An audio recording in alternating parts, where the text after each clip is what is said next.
इंसानियत पर जो ये हमला हुआ है उसकी सूरत आज नहीं तो कल बदलेगी, बदलनी चाहिए।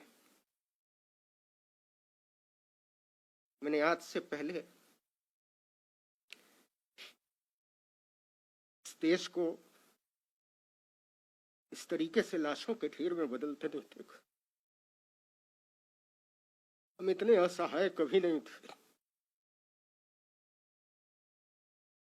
एक देश के तौर पर, इंसान के तौर पर, डेमोक्रेसी के तौर पर हम पूरी तरीके से निकम्मे, भ्रष्ट और बर्बर साबित हो चुके। हम में से हर एक आदमी अपनी नजरों में गिरा हुआ है।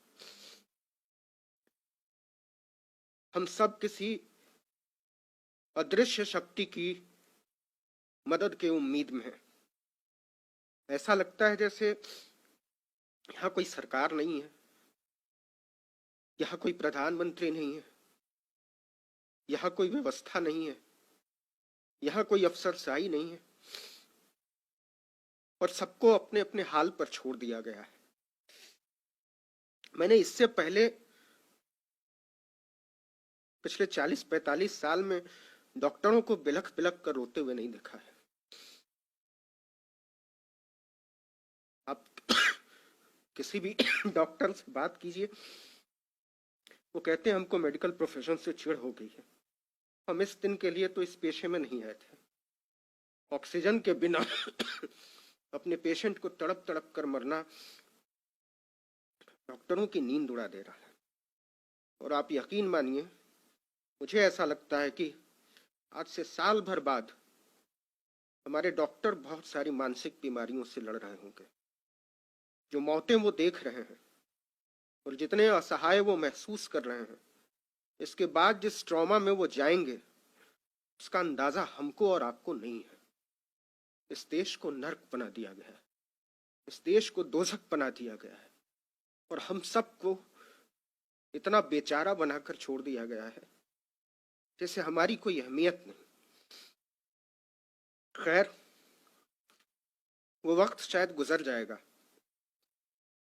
और जब ये गुजरा हुआ वक्त हमारे सामने आएगा तो मुझे नहीं मालूम मैं रहूंगा नहीं रहूंगा, मुझे नहीं मालूम डॉक्टर मनीष रहेंगे नहीं रहेंगे, डॉक्टर सोनू रहेंगे नहीं रहेंगे, लेकिन जो लोग भी रहेंगे वो सोचेंगे कि इस दुनिया को और बेहतर होना चाहिए। वो सोचेंगे कि हमको हमारी आने वाली नस्लों के लिए मंदिर और मस्जिद के झगड़ों से ऊपर उठना चाहिए। वो सोचेंगे और सोचना चाहिए कि इस देश को मंदिरों, मजारों, मीनारों की जरूरत नहीं है। हमको सोचना चाहिए इस देश को अच्छे अस्पतालों की जरूरत है, इस देश को अच्छे स्कूलों की जरूरत है, इस देश को अच्छे मेडिकल कॉलेजेस की जरूरत है, अच्छे डॉक्टर, पैरामेडिक स्टाफ की जरूरत है, दवाइयों की जरूरत है, बिस्तरों और वेंटिलेटर की जरूरत है।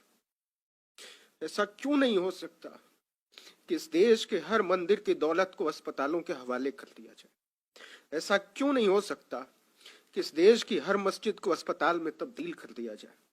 ऐसा क्यों नहीं हो सकता कि इस देश में कोई मंदिर तब तक नहीं उठेगा जब तक कि उसके साथ 100 बिस्तर का अस्पताल नहीं बनाया जाएगा, उसके साथ कोई स्कूल अटैच नहीं होगा?